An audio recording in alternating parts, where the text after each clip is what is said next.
നമസ്കാരം. കഴിഞ്ഞയിടെയായി നമ്മുടെ കേരളത്തിലെ മാധ്യമങ്ങൾക്ക് രാഹുൽ ഭക്തി അധികമാകുന്നുണ്ടോ എന്നൊരു സംശയം.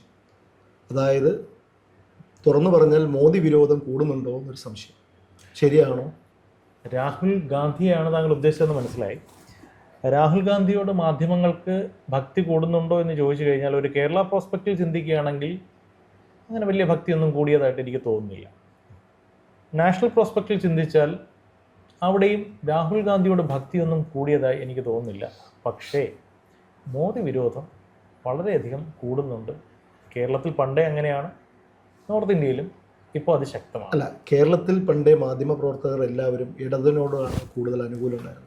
പക്ഷെ അതിപ്പോൾ മാറി വലത്തോട്ടാണ് കുറച്ച് കൂടുതൽ കൂറ് കാണിക്കുന്നത്. അതാണ് ഞാൻ നേരത്തെ ചോദിച്ച്, ഈ പറഞ്ഞ രാഹുൽ ഗാന്ധിയോട് ഭക്തി കൂടുതലായിട്ടാണ് ഇപ്പോൾ കാണുന്നതും കണ്ടുകൊണ്ടിരിക്കുന്നതും. അപ്പോൾ താങ്കൾ തന്നെ അങ്ങോട്ട് പറഞ്ഞു മോദി വിരോധം എന്ന് പറഞ്ഞു, മോദി വിരോധം കൂടുന്നു എന്ന് പറഞ്ഞു. അപ്പോൾ അതിൻ്റെ അർത്ഥം രാഹുൽ ഭക്തി കൂടി എന്നുള്ളതാണ്. ഇടത്തോട്ടിൽ നിന്നും വലത്തോട്ടിലേക്ക് തിരിഞ്ഞു എന്നുള്ളത് വേണമെങ്കിൽ പറയാം. മാധ്യമപ്രവർത്തകർ പൊതുവെ ഒരു ഇടത് ചിന്താധാരയോടൊപ്പം സഞ്ചരിക്കുന്ന ആൾക്കാർ തന്നെയാണ്. ഞാനൊരു കേരള പ്രോസ്പെക്റ്റിലാണ് പറയുന്നത്. ഇപ്പോൾ ആണോ? ആയിരുന്നു, ഇപ്പോഴും അങ്ങനെയൊക്കെ തന്നെയാണ്. പക്ഷെ അതിനപ്പുറത്തേക്ക് ഈ നിലനിൽപ്പിൻ്റെ ചില രാഷ്ട്രീയ സമവായങ്ങളുണ്ട്. അതായത് നമ്മൾ UDF-നോടൊപ്പം അല്ലെങ്കിൽ LDF-നോടൊപ്പം, ഇവരുടെ രണ്ടുപേരുടെയും പേര് പറയുന്നത് വർഷങ്ങളായി ഇവിടെ മാറി മാറി ഭരിച്ചുകൊണ്ടിരിക്കുന്ന സംവിധാനങ്ങളാണ്. ഇവർക്കൊപ്പം നിന്ന് കഴിഞ്ഞാൽ എനിക്ക് എന്തെങ്കിലുമൊക്കെ ബെനിഫിറ്റ് കിട്ടാൻ സാധ്യതയുണ്ട് എന്നുള്ളൊരു തിരിച്ചറിവിൻ്റെയും കൂടെ അടിസ്ഥാനത്തിലായിരിക്കും ചില മാധ്യമ പ്രവർത്തകർ, ഞാൻ എല്ലാവരെയും ജീവിക്കാൻ വേണ്ടിയല്ല, തൊഴിലെടുക്കാൻ വേണ്ടി. അതായത് നമുക്ക് വാർത്തകളൊക്കെ കിട്ടണം, അത്യാവശ്യം രഹസ്യമായി സംഗതികളൊക്കെ ചോർന്ന് കിട്ടണം, എന്നാൽ ചില മസാല സാധനങ്ങൾ ചില സമയത്ത് കിട്ടേണ്ട സമയത്ത് കിട്ടണം. അതിനോടൊപ്പം തന്നെ അത് ചിലർക്കെതിരെ ഉപയോഗിച്ച് കഴിഞ്ഞാൽ അതിലൂടെ എന്തെങ്കിലും വ്യക്തിപരമായ നേട്ടമോ അല്ലെങ്കിൽ ഔദ്യോഗികമായ നേട്ടമോ കിട്ടുമോ എന്നൊക്കെയുള്ള ആഗ്രഹിക്കുന്ന ആൾക്കാരൊക്കെ ഉണ്ടാവാം. അപ്പോൾ അങ്ങനെ വരുമ്പോൾ ഒന്നുകിൽ ഇടത്തോട്ട് അല്ലെങ്കിൽ വലത്തോട്ട് എന്നുള്ളതാണ് പൊതുവേ ഉള്ളൊരു ഫോർമുല. പിന്നെ പൊതുവേ യുവാക്കൾ കോളേജ് ക്യാമ്പസ് ലെവലിൽ നിന്ന് തന്നെ ഒരു ഇടത് ചിന്താധാര, വിപ്ലവ വീര്യമൊക്കെ ഉൾക്കൊണ്ട് വരുമ്പോൾ അവർ സ്വാഭാവികമായിട്ട് ഒരു ഇടത് ധാരയോടൊപ്പം നിൽക്കുന്നതാണ് കുറച്ചുകൂടെ പ്രബുദ്ധനാകാൻ. പുതിയ തലമുറയാണ് അങ്ങനെ നിൽക്കുന്നത്. പുതിയ തലമുറ പഴയ തലമുറ അങ്ങനെയൊന്നുമില്ല. പൊതുവേ ഒരു ചോരത്തിളപ്പോട് കൂടിയ വരുന്ന പല ആൾക്കാരും ഇടത് ധാരയോടൊപ്പം നിന്ന് കഴിഞ്ഞാൽ നമ്മൾ എലീറ്റ് ആണ് അല്ലെങ്കിൽ നമ്മൾ കുറച്ചുകൂടെ ബുദ്ധിമാന്മാരാണ്, ബുദ്ധി കാറ്റഗറിയിലോട്ട് പോകുമെന്നൊക്കെ പൊതുവെ മാധ്യമപ്രവർത്തകർക്ക് ഒരു ധാരണ ഉണ്ട് എന്ന് ഞാൻ പലപ്പോഴും പലരുമായിട്ടുള്ള സംഭാഷണത്തിൽ നിന്ന് മനസ്സിലാക്കിയ കാര്യമാണ്. എല്ലാവരും അങ്ങനെ ആവണമെന്നൊന്നുമില്ല കേട്ടോ. അപ്പോൾ അതുകൊണ്ട് പൊതുവെ ഇടതിനോടൊപ്പം നിൽക്കുന്നു. അതേസമയം വലത് ഒരു തീവ്ര ഹാർഡ് കോർ UDF അല്ലെങ്കിൽ കോൺഗ്രസ് വികാരം സൂക്ഷിക്കുന്ന ആൾക്കാരും ഉണ്ട്. അതേസമയം BJP-യോട് ആഭിമുഖ്യം പുലർത്തുന്ന പാർട്ടി പത്രങ്ങൾ അല്ലെങ്കിൽ സംഘപരിവാർ പ്രസ്ഥാനങ്ങൾ, അതിനോടൊപ്പം അസോസിയേറ്റ് ചെയ്ത് നിൽക്കുന്ന ചില ആൾക്കാർ, ചുരുക്കം ചില ആൾക്കാർ ചില പത്രങ്ങളിലൊക്കെ ഉണ്ട്, ഇല്ല എന്ന് പറയുന്നില്ല, എണ്ണത്തിൽ വളരെ കുറവാണ്. പക്ഷേ ഇപ്പോൾ മാറി വരുന്ന ഒരു സോഷ്യോ പൊളിറ്റിക്കൽ ഒരു ഇക്കോ സിസ്റ്റം മാധ്യമപ്രവർത്തകരെയും സ്വാധീനിക്കുന്നുണ്ട്. അതിൽ ചിലരെങ്കിലും ഈ പറയുന്ന BJP ലൈനിലൊക്കെ വരുന്ന മാധ്യമപ്രവർത്തകരൊക്കെ ഉണ്ട്. പക്ഷേ പുറമേ കാണിക്കാൻ പലർക്കും മടിയാണ് എന്നുള്ളതാണ്. കാരണം BJP-കാരനായിട്ട് അല്ലെങ്കിൽ BJP-യുടെ ഒരു പ്രൊമോട്ടർ അല്ലെങ്കിൽ BJP എൻഡോസ് ചെയ്യുന്ന ഒരു മാധ്യമപ്രവർത്തകനായി അവന് സംഘി എന്നുള്ളൊരു ചാപ്പ് കിട്ടും, ചാണകം എന്നുള്ളൊരു വിളിപ്പേര് കിട്ടും. പിന്നെ എല്ലാത്തിനും പുറമെ അതൊക്കെ ഏറ്റെടുത്ത് പിടിച്ചു വെച്ച് കഴിഞ്ഞാൽ നമുക്ക് കിട്ടാവുന്ന കുറച്ച് നേട്ടങ്ങൾ, അത് വാർത്താപരമായിട്ടായാലും വ്യക്തിപരമായാലും തൊഴിൽപരമായാലും ചില നേട്ടങ്ങൾ വെറുതെ എന്തിനു നശിപ്പിക്കണം എന്ന് ചിലരെങ്കിലും ധരിക്കാറുണ്ട്. അപ്പോൾ ഇടത്തോട്ടെന്നുണ്ടെങ്കിൽ വാർത്ത കിട്ടാതിരിക്കുമോ? വാർത്ത കിട്ടുന്നതിനപ്പുറത്തേക്ക് ഇപ്പോൾ കഴിഞ്ഞ കുറച്ച് നാളുകളായിട്ട് കണ്ടുകൊണ്ടിരിക്കുന്ന ഒരു ട്രെൻഡ് അതല്ല. അതായത് അങ്ങ് പറഞ്ഞു BJP-യിൽ നിന്ന് കഴിഞ്ഞാൽ സംഘി എന്നുള്ള ഒരു പേര് വരും എന്നുള്ളത് പറഞ്ഞു. അപ്പോൾ വലത്തോട്ട് ഇടത്തോട്ട് നിന്ന് കഴിഞ്ഞാൽ അങ്ങനെ ഒരു പേര് വരില്ലേ? സഖാവ് എന്ന് പറയുന്ന പേര് കിട്ടുമ്പോൾ അതൊരു അഭിമാനമായിട്ട് കരുതുന്നവരാണ് പലരും. സംഘി എന്ന് പറയുന്ന പേര് ഒരു അപമാനമായി കരുതുന്നവരാണ് നല്ലൊരു ശതമാനവും. എന്തുകൊണ്ട്? അത് കേരളത്തിലാണ്. അത് കേരളത്തിൻ്റെ ഒരു സോഷ്യോ പൊളിറ്റിക്കൽ സിസ്റ്റം അങ്ങനെയാണ്. അതൊരു വർഗീയ പ്രീണന അല്ലെങ്കിൽ ഹൈന്ദവത മുന്നോട്ട് വെക്കുന്ന എന്നൊക്കെ പറയുമ്പോൾ അതിന് ചില ഡാമേജസ് മറുഭാഗത്തുണ്ട്. അതിലേക്ക് ഞാൻ കടക്കുന്നില്ല. ഒരു ഭാഗത്ത് നമ്മൾ സുഖിപ്പിച്ച് നിർത്തുമ്പോൾ മറുഭാഗത്ത് ചില കൊളാട്രൽ ഡാമേജുകൾ ഉണ്ടാകാം. ഒരു ഭാഗത്തെ ഇഷ്ടപ്പെടുന്ന ആൾക്കാർ മറുഭാഗത്തിന് ഇഷ്ടപ്പെടാത്തവരായി മാറാം. ആ ഒരു ഡാമേജ് പരിഹരിക്കാൻ വേണ്ടിയിട്ട് അല്ലെങ്കിൽ ആ ഒരു സംഗതി അങ്ങ് മാറ്റി നിർത്താൻ, റിസ്ക് ഒഴിവാക്കാൻ വേണ്ടിയിട്ട് എന്തിനു റിസ്ക് എടുക്കണം? BJP ഇവിടെ ഭരിക്കുന്ന പോലുമില്ല, പിന്നെ എന്തിന് അവരുടെ പിന്നാലെ പോയി നമ്മൾ ആ ഒരു പേര് വാങ്ങണം എന്ന് ചിലരെങ്കിലും ചിന്തിക്കുന്നു. അതേസമയം ഹാർഡ് കോർ സംഘപരിവാർ ഫാക്ടറിയിൽ നിന്ന് ജനിച്ച് ജീവിച്ച് വളർന്നവരുണ്ട്. അവരിന്ന് BJP-കാരൻ തന്നെയാണ്. അഭിമാനത്തോടു കൂടി അവർ പറയും ഞാനൊരു സംഘപ്രവർത്തകനാണ് എന്ന് പറയുന്ന ഒരുപാട് പേരുണ്ട്, എണ്ണത്തിൽ കുറവാണ്. പക്ഷേ ഇപ്പോൾ മാറി വന്നൊരു സാഹചര്യം വെച്ച് പലരും BJP ലൈനിൽ ചിന്തിക്കുന്നുണ്ട് എന്നുള്ളതൊരു യാഥാർത്ഥ്യം. പക്ഷെ പുറമേ പറയില്ല. വൈ? ബിക്കോസ് പറഞ്ഞു കഴിഞ്ഞാൽ ഈ പറയുന്ന നഷ്ടങ്ങളുണ്ടാവും, ഉള്ളിൻ്റെ ഉള്ളിൽ സൂക്ഷിക്കും. എനിക്കൊരു സംശയം തോന്നുന്നത്, ഇപ്പോഴത്തെ നമ്മുടെ മുഖ്യമന്ത്രി പിണറായി വിജയൻ മാധ്യമങ്ങളെ കടക്ക് പുറത്ത് എന്ന് പറഞ്ഞുകൊണ്ടിരിക്കുന്ന പല ശൈലികളും നമ്മളിവിടെ കണ്ടുകൊണ്ടിരിക്കുന്നത്. ഇപ്പോഴത്തെ ഗോവിന്ദമോഷവും അത് തന്നെയാണ് പറഞ്ഞുകൊണ്ടിരിക്കുന്നത്. അപ്പോൾ അതിൻ്റെയൊക്കെ ഒരു ഭാഗമായിട്ടാണോ ഇവർ വലത്തോട്ട് ചരിയുന്നത്? അങ്ങനെയല്ല.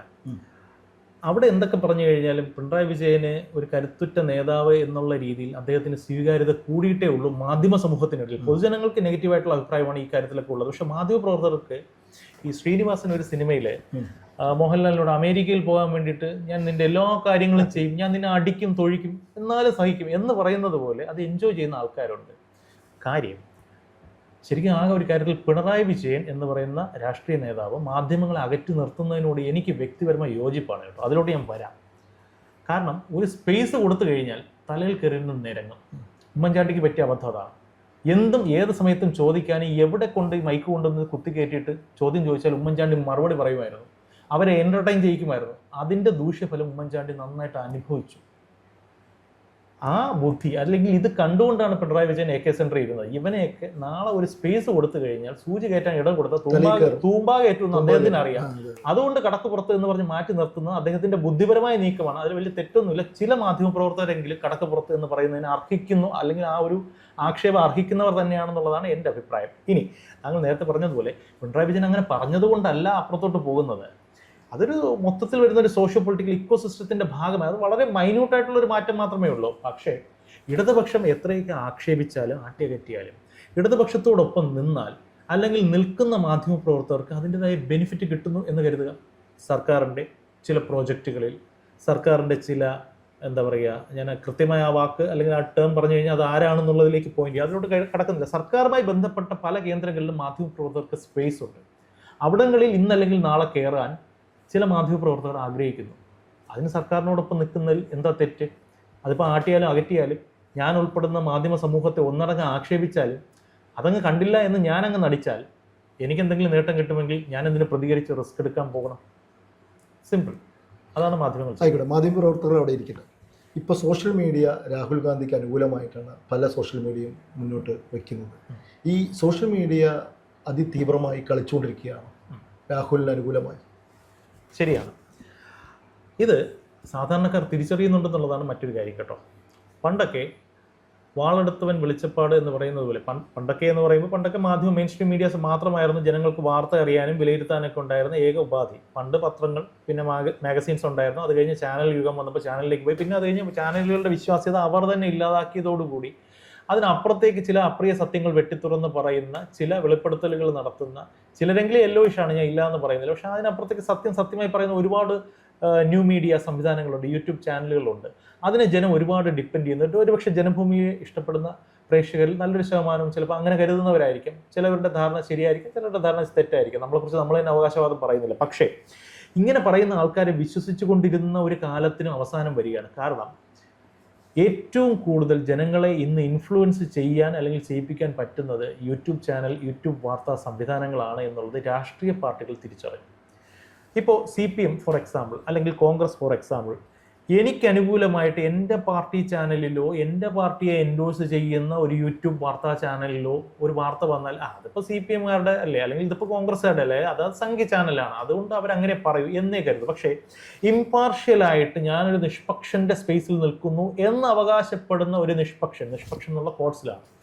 ആ നിഷ്പക്ഷൻ വന്നു നിന്നിട്ട് ഇലക്ഷൻ സമയമാകുമ്പോൾ പറയുന്നത് ജനങ്ങൾ പൊതുവെ ചിന്തിക്കുന്നത് LDFിനൊപ്പമാണ്, അല്ലെങ്കിൽ UDFിനൊപ്പമാണ്, അല്ലെങ്കിൽ പറയുന്നു BJP കുറി തകർക്കും എന്ന് പറഞ്ഞാൽ ചിലരെങ്കിലും ചിന്തിക്കും, ആണോ, ശരിയാണോ? ശരിയാണല്ലോ. കാരണം ഇപ്പം ഞാൻ ഇന്നലെ കണ്ടപ്പോൾ അവരൊക്കെ BJPക്ക് അനുകൂലമായിട്ടാണ് സംസാരിച്ച്. കഴിഞ്ഞ ദിവസം കല്യാണത്തിന് പോയപ്പോൾ അവിടെയും BJPക്ക് അനുകൂലമായിട്ടൊരു തരംഗം, ഒരു കൊച്ചു വർത്താനമൊക്കെ കേട്ടു. ചിലപ്പോൾ അതൊരു പ്രാദേശികമായി 1-2 പേരുടെ വികാരമായിരിക്കാം. ഏത് പാർട്ടി അനുകൂലിച്ചോ ആയിക്കൊള്ളട്ടെ. ഈ സോഷ്യൽ മീഡിയയിലെ ചേട്ടന്മാർ ഇങ്ങനെ കുറച്ച് വിപ്ലവ വീരസ്യങ്ങൾ ആധികാരികം എന്ന് തോന്നുന്ന രീതിയിൽ എനിക്ക് കിട്ടിയ കൃത്യമായ ഉറവിടം എന്നൊക്കെ പറഞ്ഞിട്ടൊക്കെ പറയുമ്പോൾ ചിലരെങ്കിലും ചിന്തിക്കും ഈ ചേട്ടൻ പറയുന്നത് ശരിയാണല്ലോ. അപ്പോൾ ജനങ്ങളുടെ ഒപ്പീനിയൻ ക്രിയേറ്റ് ചെയ്യുന്നതിൽ വലിയൊരു റോൾ ഇവർ വഹിക്കുന്നുണ്ടെന്നുള്ളതൊരു യാഥാർത്ഥ്യമാണ്. ഇതിൻ്റെ സാധ്യത തിരിച്ചറിയുന്ന രാഷ്ട്രീയക്കാർ എന്ത് ചെയ്യും? സ്വാഭാവികമായും സാമ്പത്തിക പ്രതിസന്ധിയൊക്കെ ആർക്കാ ഇല്ലാത്ത? അവൻ എന്തെങ്കിലും കൊടുത്തു കഴിഞ്ഞാൽ അവൻ എനിക്ക് വേണ്ടി സംസാരിക്കുമെങ്കിൽ എന്തുകൊണ്ട് അവന് കുറച്ച് കാശ് കൊടുത്തുകൂടാ? എത്രയോ ലക്ഷങ്ങളും കോടികളാണ് ഈ ഹോർഡിംഗ് വെക്കാനും പരസ്യത്തിനും വീടുകൾ തോറും കയറിയിറങ്ങിയുള്ള പ്രചാരണത്തിനും കൊടുക്കുന്നത്. അതിൻ്റെ ഒരു വിഹിതം ഏതെങ്കിലും ഒരു യൂട്യൂബ് ചാനലുകാരന് കൊടുത്താൽ അവനത് വാങ്ങിയിട്ട് വാങ്ങിയ കാശിന് ഉപകാരം കാണിച്ചാൽ 10 വോട്ടിങ് കിട്ടുമെങ്കിൽ എന്തുകൊണ്ടായിക്കൂടാ? രാഷ്ട്രീയക്കാരെ ഞാൻ കുറ്റം പറയില്ല. അവർ ജയിക്കാൻ വേണ്ടിയിട്ട് എന്ത് കളികളും കളിക്കും. അതിൻ്റെ ഭാഗമായി ന്യൂ മീഡിയ ഉപയോഗിക്കുന്ന ആൾക്കാർ ധാരാളമുണ്ട്.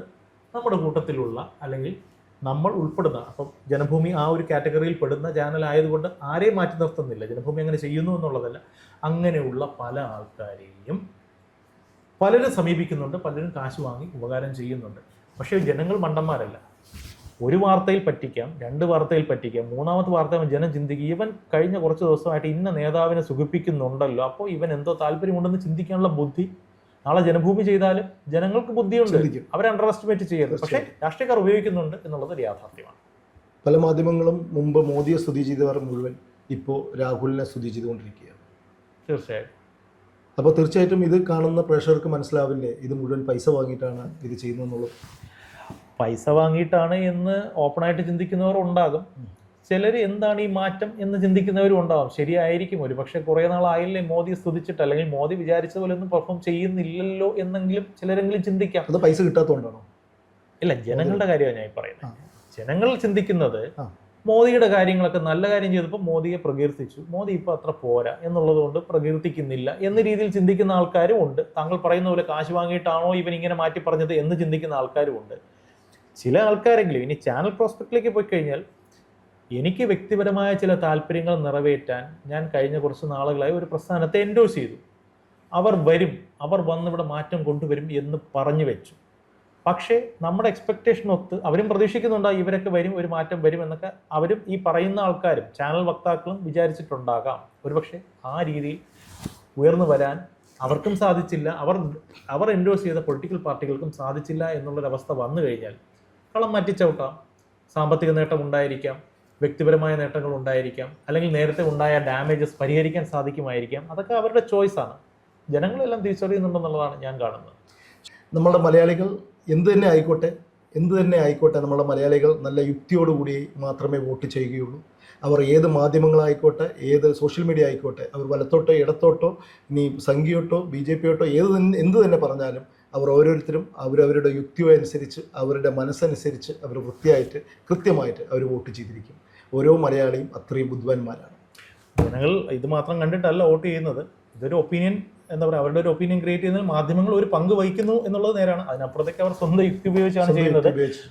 മാധ്യമങ്ങളുടെ പണിയെടുക്കുന്നു, ജനങ്ങൾ യുക്തിപൂർവ്വം തീരുമാനം എടുക്കുന്നു. നമുക്ക് നോക്കാം, എന്തായാലും കാണാം. കൂടുതൽ വാർത്തകളും വിശേഷങ്ങളും നേരിട്ട് ലഭിക്കാൻ ജനങ്ങളിൽ നിന്ന് ജനങ്ങളിലേക്ക് ജനഭൂമി ന്യൂസ് സബ്സ്ക്രൈബ് ചെയ്യൂ. ബെൽ ബട്ടൺ അമർത്താനും മറക്കരുത്.